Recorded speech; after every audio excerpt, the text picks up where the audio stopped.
ಶಾಸಕ ಜಗದೀಶ್ ಗುಡಗುಂಟಿಯಿಂದ ಪತ್ರಕರ್ತರ ಮೇಲೆ ದಬ್ಬಾಳಿಕೆ, ಬಂಗಲೆ ಮಲ್ಲಿಕಾರ್ಜುನ್ ಎಚ್ಚರಿಕೆ. ಬಾಗಲಕೋಟೆ ಪತ್ರಕರ್ತರ ಮೇಲೆ ದಬ್ಬಾಳಿಕೆ ಹಾಗೂ ಅವಹೇಳನಕಾರಿಯಾಗಿ ಮಾತನಾಡಿದ ಜಮಖಂಡಿ ಶಾಸಕ ಜಗದೀಶ್ ಗುಡಗುಂಟಿಯವರು ಎಚ್ಚರದಿಂದ ಎಲ್ಲವನ್ನು ಪರಿಶೀಲಿಸಿ ತಿಳಿದುಕೊಂಡು ಮಾತನಾಡಬೇಕೆಂಬುದು ಕಲಿಯಿರಿ ಎಂದು ಕಾರ್ಯನಿರತ ಪತ್ರಕರ್ತರ ಧ್ವನಿ ಸಂಘದ ರಾಜ್ಯಾಧ್ಯಕ್ಷರಾದ ಬಂಗಲೆ ಮಲ್ಲಿಕಾರ್ಜುನ್ ಎಚ್ಚರಿಕೆ ನೀಡಿದರು.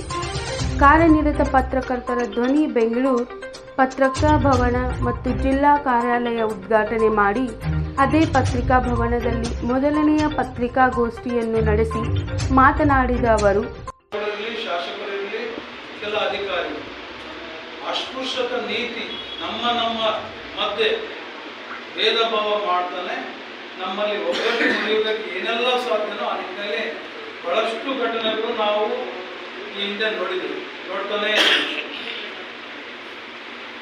ಕಳೆದ ಒಂದೂವರೆ ವರ್ಷದ ಹಿಂದೆ AS ನಡಳ್ಳಿ ಅವರು ಮುದ್ದೇಬೇಳದಲ್ಲಿ ಇದೇ ಪರಿಸ್ಥಿತಿ. ಬೇರೆ ಸಂಘಟನೆಯಲ್ಲಿ ಇದ್ದಂಥ ಕನ್ನಡಪ್ರಭ ವರದಿಗಾರಿಗಾದಾಗ ಯಾವ ಸಂಘಟನೆಗಳು ಬಗೆಹರಿಸಿಲ್ಲ. ಇಡೀ ರಾಜ್ಯಾದ್ಯಂತ ದೊಡ್ಡ ಮಟ್ಟದಾಗಿ ಧ್ವನಿ ಮೊಳಗಿಸಿ ಆ ಶಾಸಕರಿದ್ದ ಹೋರಾಟ ನಡೆದಂಥ ಸಂದರ್ಭದಲ್ಲಿ AS ನಡಳ್ಳಿ ಅವರು ಕ್ಷಮಾಪಣೆ ಕೇಳಿದ್ರು ಸಹ ಈ ಒಂದು ಘಟನೆ ಇಡೀ ರಾಜ್ಯಾದ್ಯಂತ ಪ್ರತಿಧ್ವನಿಸಿ ಮುಂದಿನ ಅವರು ಚುನಾವಣೆಗೆ ಸೋಲು ಕಾಣುವಂಥ ಪರಿಸ್ಥಿತಿ ಒಂದು ನಿರ್ಮಾಣ ಆಗುತ್ತೆ. ಅಂದರೆ ಕೋಆಪರೇಟಿವ್ ಸೊಸೈಟಿ ಸಹಕಾರ ಸಂಘದಲ್ಲಿ ನಮ್ಮ ಸಂಘದ ರಿಜಿಸ್ಟ್ರೇಷನ್ ಕಾಪಿ ಇದೆ, ನಮ್ಮ ಲೆಟರ್ನಲ್ಲೂ ಆ ನಂಬರ್ ಇದೆ. ದಯಮಾಡಿ ನಿಮ್ಮ ಪೇರ್ಗಳು ಇಂಟೆಲಿಜೆನ್ಸಿ ಇಲ್ಲ ನಿಮ್ಮ ಅಧಿಕಾರಿಗಳ ಮುಖಾಂತರ ಪರಿಶೀಲನೆ ನಡೆಸಿ ನಮ್ಮದು ರಿಜಿಸ್ಟ್ರೇಷನ್ ಇದ್ದಿದ್ದು ಮನವರಿಕೆ ಆದಮೇಲೆ ದಯಮಾಡಿ ಇವತ್ತೇನಾಗಿದೆ ಅದು ಮುಂದುವರ್ಸೋದು ಬೇಡ. ನಮ್ಮ ಪದಾಧಿಕಾರಿಗಳಿಗೆ ಏನು ನೋವಾಗಿದೆ ಆ ನಿಟ್ಟಿನಲ್ಲಿ ಅವರ ಜೊತೆ ಮಾತಾಡಿ ಇದನ್ನ ಒಂದು ಅಂತ್ಯ ಆಡಬೇಕಾಗಿ ನಮ್ಮಲ್ಲಿ ವಿನಯಪೂರ್ವಕ ವಿನಂತಿ ಮಾಡ್ತಾ ಇದ್ದೀನಿ.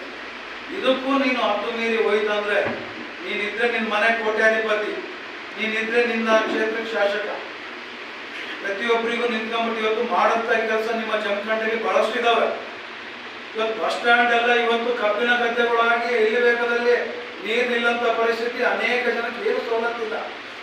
ಅಧಿಕಾರಿಗಳಿಗೆ ಕೈಕಾಲು ಮುಗಿದು ಗೋಗರಿತಿ ನನ್ನ ಕೈಯಲ್ಲಿ ಬ್ರ್ಯಾಂಡ್ ತರಕ್ಕಾಗ್ತಾ ಇಲ್ಲ, ಅಧಿಕಾರಿಗಳು ನೀವೇನೋ ಸಂಭಾಳಿಸಿ ಮಾಡಿ ಅಂತ ಗೋಗರೆದು ಇವತ್ತು ನಿಮ್ಮ ಕ್ಷೇತ್ರದ ಜನತೆ ನಿನ್ನೆಯಿಂದ ಕಂಟಿನ್ಯೂ ಆಗಿ ನನಗೆ ಫೋನ್ ಮಾಡ್ತಾರೆ.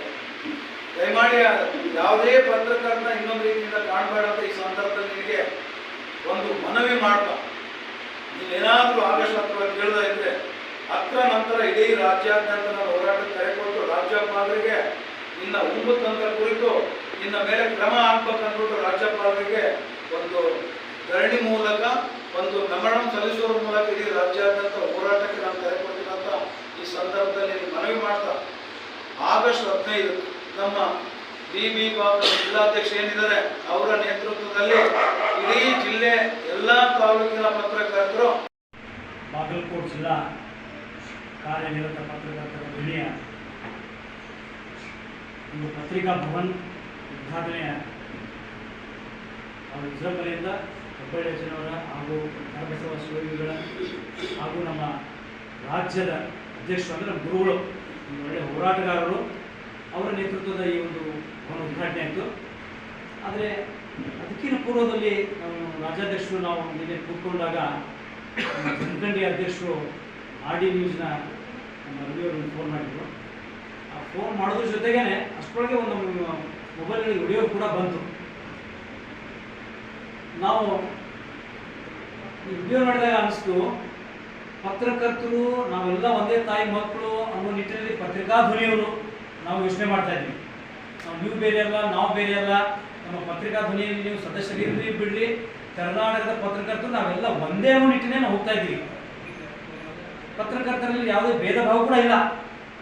ಆದರೆ ನಿನ್ನೆ ತಹಸೀಲ್ದಾರರು ಮತ್ತು ಅಲ್ಲಿರುವಂಥ MLA ಜಗದೀಶ್ ಗುಡಗುಂಟಿ ಅವರು ಏನೊಂದು ಪೂರ್ವಭಾವಿ ಸಭೆಯನ್ನು ಸ್ವತಂತ್ರದ ಪೂರ್ವದ ಒಂದು ಪೂರ್ವಭಾವಿ ಸಭೆಯನ್ನು ತಗೊಂಡಿದ್ರು ಆಗಸ್ಟ್ 15 ಯಾವ ರೀತಿ ನಾವು ಆಚರಣೆ ಮಾಡಬೇಕಂತ. ಅದರಲ್ಲೂ ಕೂಡ ಅವತ್ತಿನ ದಿನ ಪತ್ರಕರ್ತರಿಗಾಗಿರ್ಬೋದು, ಆಮೇಲೆ ಶಿಕ್ಷಕರಿಗಾಗಿರ್ಬೋದು, ಬೇರೆ ಬೇರೆ ವಿವಿಧ ಕ್ಷೇತ್ರಗಳು ಸಾಧನೆ ಮಾಡಿದ ಸಾಧಕರಿಗೂ ಒಂದು ಸನ್ಮಾನ ಅಂತ ಒಂದು ಘೋಷಣೆ ಆಗುತ್ತೆ, ಒಂದು ಪ್ರಶಸ್ತಿ ಪತ್ರ ಕೊಡ್ತಾರೆ. ಅದರಲ್ಲಿ ತಾರತಮ್ಯ ಮಾಡಿ ಪತ್ರಿಕಾ ಭವನ ಅಂದರೆ ಅಥವಾ ಪತ್ರಕರ್ತರಂದರೆ ಅದು ಒಂದೇ ಅನ್ನೋ ಒಂದು ನಿಟ್ಟಿನಲ್ಲಿ ನಮ್ಮನ್ನು ಬೇರೆ ಇಟ್ಟು ಮಾತಾಡಿದಂಥ ಜಗದೀಶ್ ಗುರುಗುಂಟೆ ಅವರೇ, ನಿಮಗೇನಾದರೂ ಕಾನೂನು ಗೊತ್ತಿದೆಯಾ? ನಿಮಗೇನಾದ್ರು ಸ್ವಲ್ಪನಾದ್ರೂ ಮಾನ ಮರ್ಯಾದೆ ಇದೆಯಾ? ಮನ್ಯಾಗ ಮಾಡ್ತಿ, ಅದಕ್ಕೂ ಆಫೀಸ್ ರೊಕ್ಕ ತಗೋತಿ ಗೌರ್ಮೆಂಟ್ದಿಂದ. ನಾಚಿಕೆ ಆಗಲ್ಲ ನಿನಗೆ? ಹೋಗಿ ಕಿಸಿಂದ ಸೀದಾ ಹೋಗಿ ಜನರದೊಂದ ಇದನ್ನ ಮಾಡ.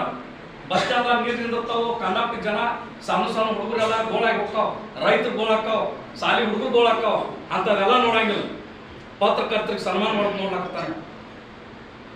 ಅದಕ್ಕೆ ನಾವು ಏನು ಸಾರಿ ತಪ್ಪಾಗೈತೆ ಅಂತ ಕೇಳ್ಕೊಂಡ್ರೆ ಆಗಸ್ಟ್ 15 ಒಳಗಾಗಿ ಆಗಸ್ಟ್ 15 ದಿವಸ ನಾವು ಧ್ವಜಕ್ಕ ಇದನ್ನ ಮಾಡಂಗಿಲ್ಲ, ತೊಂದರೆ ಮಾಡಂಗಿಲ್ಲ.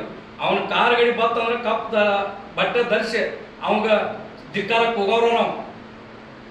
ಅದಕ್ಕಾಗಿ ಆಗಸ್ಟ್ 15 ಒಳಗಾಗಿ ನೀನು ಬಂದು ತಪ್ಪಾಗೈತೆ ಅಂತ ಹೇಳ್ದಿ ನಾವು ಮಾಡಂಗಿಲ್ಲ. ಇರ್ಲಿಕ್ಕಂದ್ರೆ ನಾವು ಕಪ್ ಬಟ್ಟೆ ಧರಿಸ್ಕಿಸಿ ನಾವು ಧಿಕ್ಕಾರಕ್ಕೆ ಹೋಗೋರ. ಅವತ್ತು ಏನು ಬೇಕಾದಾಗಲ್ಲ, ಪೊಲೀಸರು ಅರೆಸ್ಟ್ ಮಾಡ್ರು, ಪೊಲೀಸರು ಇದನ್ನ ಮಾಡ್ರು, ನಿನಗೆ ಒಬ್ಬರೇ ನಾವು ಧಿಕ್ಕಾರಕ್ಕೆ ಹೋಗೋರ. ಅದಕ್ಕಾಗಿ ನಾವು ಹೇಳಾಗತ್ತೀವಿ, ಎಚ್ಚೆತ್ಕೊಂಡು ನಮ್ಮ ಜಿಲ್ಲಾಧ್ಯಕ್ಷರು ರಾಜ್ಯಾಧ್ಯಕ್ಷರು ಹೇಳ್ಬಿಡ್ದ 2-3 ದಿವ್ಸನಾಗ ತಪ್ಪಾಗೈತೆ ಅಂತ ಹೇಳ್ದಿ ನಾವು ಕ್ಷಮೆ ಮಾಡ್ತೀವಿ. ಇರ್ಲಿಕ್ಕಂದ್ರೆ ನಾವು ಈ ಉಗ್ರವಾದ ಹೋರಾಟವನ್ನು ಇಡೀ ರಾಜ್ಯಾದ್ಯಂತ ನಮ್ಮ ರಾಜ್ಯಾಧ್ಯಕ್ಷರಿಗೆ ಹೇಳ್ತೀವಿ, ನಮ್ಮ ಜಿಲ್ಲಾಧ್ಯಕ್ಷರಿಗೆ ಹೇಳಿದೀವಿ. ಜಿಲ್ಲೆಯಾದ್ಯಂತ ನಾವು ಮಾಡ್ತೀವಿ, ರಾಜ್ಯಾದ್ಯಂತ ನಮ್ಮ ರಾಜ್ಯಾಧ್ಯಕ್ಷರು ಇವತ್ತು ಬಾಗಲಕೋಟೆಗೆ ಬಂದಾರ, ಅವರು ಘೋಷಣೆ ಮಾಡ್ತಾರೆ. ಅದಕ್ಕಾಗಿ ನಮ್ಮೆಲ್ಲ ಹಿರಿಯರ ಮುಖಾಂತರ ನಾವು ಪ್ರತಿಭಟನೆ ಮಾಡೋದು ಅವ್ರು ಹೇಳ್ತಾರೆ ಅಂತ ಹೇಳಿ ನಾನು ಭಾಷಣ ಮುಗಿಸ್ತೀನಿ. ನಮಸ್ಕಾರ.